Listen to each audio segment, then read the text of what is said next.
Introducing the 3-part options course with Hans Albrecht. Get access for free by scanning this QR code or clicking on the link in the description. Guys, welcome back. Hope you had a great week. So last week we went pretty sideways for most of the week, and you can see that we actually ended up breaking support here on Friday at 5,900, and now we're trying to sell off into the second level of support at 5,775 and 5,734. So we do have a solid base here. So as you can see here, we are kind of forming a head and shoulder pattern. So if we kind of don't get supported here, then the market actually holds the risk of running down into the support level at 5241. The reason for that is, one, the dollar is trying to break out of this demand zone that we spoke about, and the yields also have shown no slowdown, right? So the market is pretty much reacting to all of this, and we've discussed how this is likely going to put pressure on the market, and you can see that. But I still, until proven otherwise, I tend to hold my bias for longer than most. But again, something else to notice, we are rejecting the top of this channel, so you do have a lot of reason for caution, because you can see here we have been sideways for almost 2 months and we're trying to break down. So if we don't get supported in this block, then we probably won't go up to make that high, right? So it is essential that we get supported here. If not, it's very likely we kind of push down into that 5,300 and even that 5,100 region pretty easily. So yeah,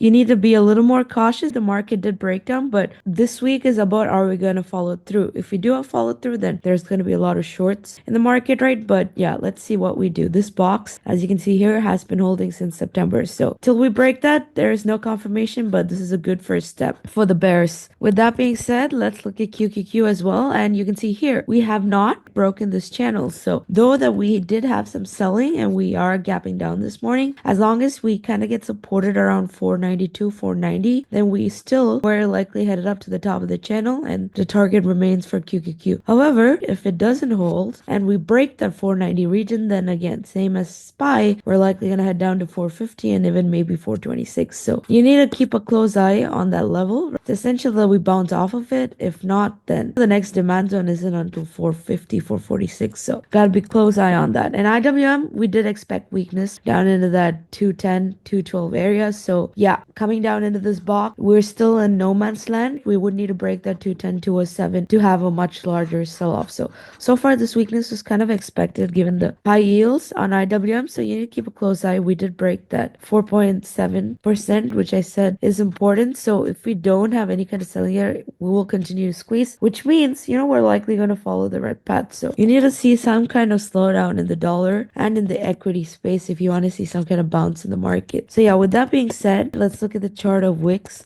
Wix again, I've discussed how this 1920 is super important. We are gapping up this morning. So yeah, this needs to gap up and hold this level here at 21.8. As long as we hold above, you can continue pushing short on the market. If this gap up doesn't hold, as you can see here, in the past, we have gotten rejected a bunch here on Wix. So if it doesn't hold, then we're very likely going to have a large sell and a bounce in the market. So keep a close eye. We are gapping up, but the gap up needs to hold if you want to remain short in the market. So with all that being said, let's look at this week's watch list. The first one I have is Amazon. And again, as you can see here, we are just kind of having that wave 4 digestion. So for me personally, as long as we can hold this level between 212 to 215, this box, I think we could again come down, bounce, and continue moving higher. So I have Amazon calls over 215. You can again have a short chase back up into that 225, 227 level. Baba, on the other hand, was actually a stock that did well last week. We anticipated that below this 85 it will sell off. You can see that we sold off to 80, which is about 5% for Baba, and then below 80 again, as I mentioned, we're likely going to head down into that 75 region. So Baba is a good continued short. Another stock that is a good continued short would again be PDD. You can see how this level at 98 is support. So as long as we stay below that, we're likely going to head down to 87 and even 77. So those are some stocks. And something else, I have been bullish on coin. I have spoken about how I do think a wave 4 would get supported here. So I still think any weakness, as long as we hold above that 240 area, coin will again get bought up and continue pushing into that 300, 350 region. For coin, last but not the least, we've seen the chart of ZOM, and we also know that it is weak. So again, ZOM would need to stay below this 108, 107 to continue lower, right? Because if you break over 108, then it could kind of have that oversold bounce into that 111 region where it's it's going to reject and come back lower. So you can keep an eye on ZOM. Ideally, I would like to break 105 to go down lower, but we're still kind of going to probably chop sideways and kind of digest if that were the case. So ZOM, kind of keep it on the watch list. I wouldn't say that's a super